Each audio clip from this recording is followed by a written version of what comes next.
नमस्कार, स्वागत है आपका जेएमएच न्यूज चैनल में। चलिए बात करते हैं साल 2019 में राम मंदिर के पक्ष में फैसला आया था। इस फैसले से अयोध्या में मंदिर मस्जिद का विवाद खत्म हो गया था। सुप्रीम कोर्ट के फैसले के अनुसार अयोध्या में राम मंदिर निर्माण के लिए रास्ता भी खुल गया और मुस्लिम समुदाय को मस्जिद निर्माण के लिए 5 एकड़ की जमीन यानी भूमि को आवंटित कर दिया। अब ये खबर हम इस समय क्यों बता रहे हैं, दरअसल आपको बता दें धन्नीपुर क्षेत्र में जगह दी गई थी, वहां पर अभी तक मस्जिद नहीं बनी है। अयोध्या में प्रभु राम का भव्य मंदिर तो बन चुका है, लेकिन मस्जिद का निर्माण अभी तक शुरू नहीं हो पाया।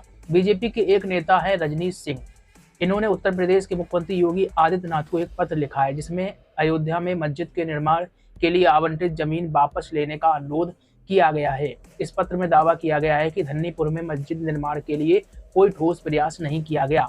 साथ ही मुस्लिम समाज पर भी ये भी आरोप लगाया है कि मस्जिद निर्माण के बहाने समाज में कलह पैदा करने का प्रयास किया जा रहा है। बात कर लेते हैं दूसरी बड़ी अपडेट आ रही विधानसभा का शीतकालीन सत्र गुरुवार को भारी शोर शराबे के बीच अनिश्चितकालीन के लिए स्थगित कर दिया गया है। यह पहला मौका है जब अनुपूरक बजट पर सीएम योगी आदित्यनाथ के वक्तव्य के बिना ही सदन की कार्रवाई को स्थगित करना पड़ा है।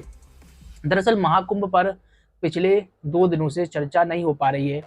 इस पर चर्चा के दौरान ही सपा के विधायकों ने नारेबाजी करना शुरू कर दिया। फिलहाल आज स्थगित हो चुका है। बात कर लेते हैं संभल में 46 साल पहले 1978 में हुए दंगे की फाइलें फिर से खोली जाएगी। मुरादाबाद के कमिश्नर आंजनेय सिंह ने अधिकारियों से संभल दंगे के रिकॉर्ड को तलब किया है। हालांकि कमिश्नर आंजनेय ने दैनिक भास्कर से कहा है कि ये रूटीन प्रक्रिया है।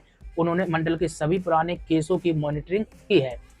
इसी के साथ ही बात कर लेते हैं 13 जनवरी से शुरू होने वाले महाकुंभ 2025 मेले के दौरान अनुमान लगाया जा रहा है कि 45 करोड़ तक श्रद्धालु इस मेला क्षेत्र में आस्था की डुबकी लगाने आएंगे। इन श्रद्धालुओं की सुरक्षा के लिए यूपी सरकार ने हर स्तर पर तैयारी करनी शुरू की है। महाकुंभ मेला में ड्यूटी करने आए पुलिसकर्मियों को प्रशिक्षण देने के साथ ही उनकी दक्षता जांचने के लिए ट्रेनिंग पर आधारित बहुविकल्पीय प्रश्नों वाली परीक्षा आयोजित की गई। इस परीक्षा में महाकुंभ पर दिए गए प्रशिक्षण से जुड़े 20 सवालों के जरिए उनके प्रशिक्षण से जुड़ी जानकारियों को भी परखा जा रहा है। इस परीक्षा में फेल होने वालों को फिर से 3 दिन का प्रशिक्षण दिया जाएगा। यूपी की योगी आदित्यनाथ सरकार ने फिरोजाबाद के पुराने बस स्टैंड को निजी सार्वजनिक भागीदारी यानी कि पीपीपी मॉडल पर विकसित करने का फैसला लिया है।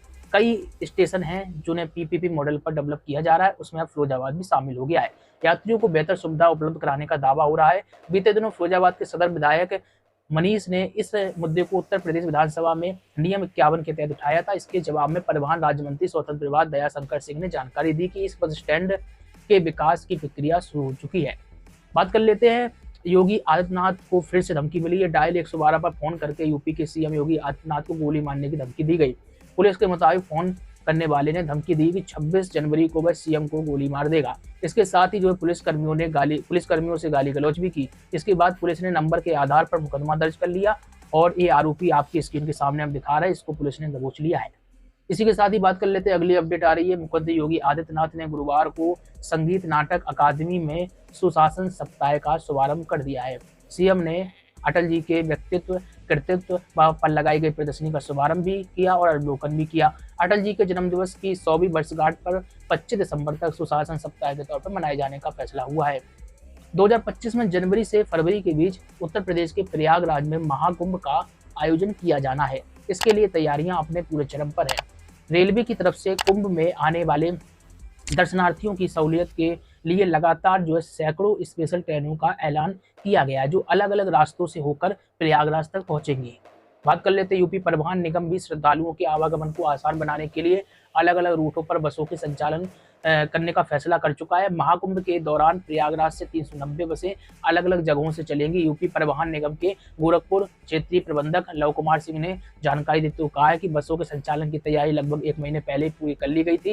उन्होंने ये भी बताया कि आवागमन को बेहतर बनाने और श्रद्धालुओं की सहूलियत को देखते हुए दूसरे क्षेत्र के लिए भी 1900 बसों की मांग की गई थी, जो फिलहाल हमें आवंटित हो गई है। देखिए ये संबोधित कर रहे हैं। उन्होंने ये भी बताया कि कुल 2300 बसें यहाँ से संचालित की जाएंगी।